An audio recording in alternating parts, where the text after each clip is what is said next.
On the night of June 12, 1994, two brutal murders rocked the affluent neighborhood of Brentwood, Los Angeles. Nicole Brown Simpson, ex-wife of NFL superstar O.J. Simpson, and Ronald Goldman, a 25-year-old waiter and friend of Nicole's, were found savagely stabbed to death outside Nicole's condo. Blood soaked the walkway, and footprints told the story of a frantic and violent confrontation. Nicole had been nearly decapitated. Ron's body lay just feet away, showing signs he fought hard, perhaps trying to save Nicole. Within hours, suspicion zeroed in on one man, Orenthal James O.J. Simpson. Once a national sports hero and Hollywood personality, O.J. suddenly became the face of a murder investigation that would captivate and divide the world. Nicole and O.J.'s relationship had always been rocky. Married in 1985, they had 2 children together. But behind closed doors, the marriage was riddled with domestic abuse. Police had responded to Nicole's 911 calls multiple times during their relationship. In 1989, Simpson was charged with spousal abuse. He pleaded no contest. By 1992, Nicole had had enough. She divorced O.J., citing irreconcilable differences. But despite their separation, the connection between them never truly ended. Friends say O.J. remained obsessed with Nicole. He would show up uninvited to her house, spy on her, and reportedly threatened her. At around 10:15 p.m., neighbors heard a dog barking. By midnight, Nicole and Ron's bodies were discovered by a neighbor who noticed Nicole's dog wandering the street, its white paws soaked in blood. When police arrived, they found an eerie trail of evidence: a single leather glove, blood droplets, and a blood-smeared footprint from a size 12 Bruno Magli shoe. That same night, investigators went to O.J. Simpson's home. They found another glove, matching the one found at the scene behind his guest house. Blood traces were also discovered on the white Ford Bronco parked outside. The net was tightening. On June 17, 1994, O.J. was scheduled to turn himself in. Instead, he vanished. The Lapt issued an alert. Hours later, a white Bronco was spotted on the freeway, driven by Simpson's friend Al Cowlings, with O.J. in the backseat, holding a gun to his own head. What followed was one of the most surreal moments in American television history: a slow-speed police chase, broadcast live across the nation. Over 95 million people watched it unfold. It even interrupted the broadcast of the NBA Finals. Eventually, the Bronco pulled into O.J.'s estate. After hours of negotiations, he surrendered. Inside the car, police found a passport, $8,750 in cash, a disguise kit, and a loaded .357 Magnum. When Simpson was charged with the double homicide, the courtroom became a battleground. The prosecution, led by Marsha Clark and Christopher Darden, laid out what they called a mountain of evidence. DNA testing, still relatively new at the time, played a key role. Nicole and Ron's blood was found in Simpson's car. O.J.'s blood was found at the crime scene. Blood from all three, Nicole, Ron, and O.J., was discovered on the glove behind Simpson's house. The physical evidence was overwhelming, but the defense had a strategy. O.J. hired what the media dubbed the Dream Team, a group of high-profile attorneys including Robert Shapiro, F. Lee Bailey, Alan Dershowitz, and most notably, Johnny Cochran. Their approach?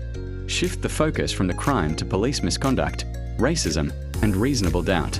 At the heart of the defense was Detective Mark Foreman. He had discovered the infamous glove at Simpson's estate, but under cross-examination, Foreman was exposed for having lied under oath about using racial slurs.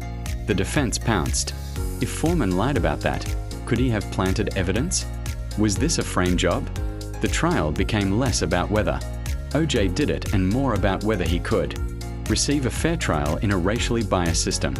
In one of the trial's most dramatic moments, the prosecution asked Simpson to try on the gloves found at the scene and at his house. They appeared too tight. Simpson struggled to get them on.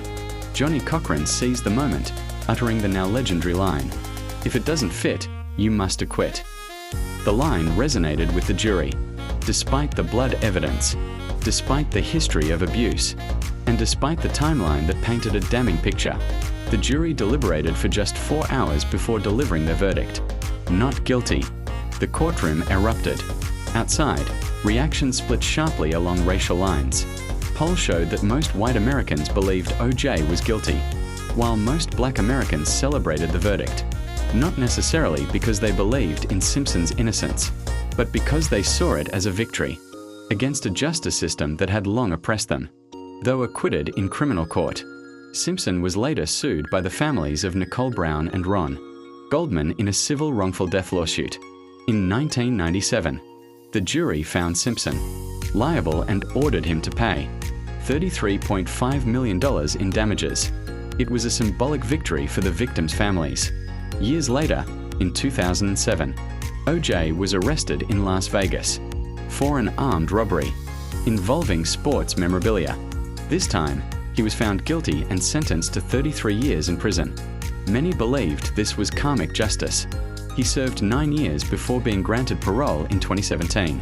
To this day, the question lingers: did O.J. Simpson really get away with murder? The case exposed deep fractures in American society about race, celebrity, gender-based violence, and the power of media. It raised important questions. How much does fame protect the powerful? Can the criminal justice system be truly unbiased? Was this a victory of justice or a failure? Books, documentaries, and dramatizations continue to analyze every detail of the case. From The People vs. O.J. Simpson to ESPN's O.J., Made in America, the fascination hasn't faded. O.J., now in his 70s, maintains his innocence. He claims to be living a quiet life, though his social media posts continue to stir controversy. But for many, 2 people are still dead, and their families have never fully received closure. The O.J. Simpson trial was more than just a legal proceeding. It was a mirror held up to America.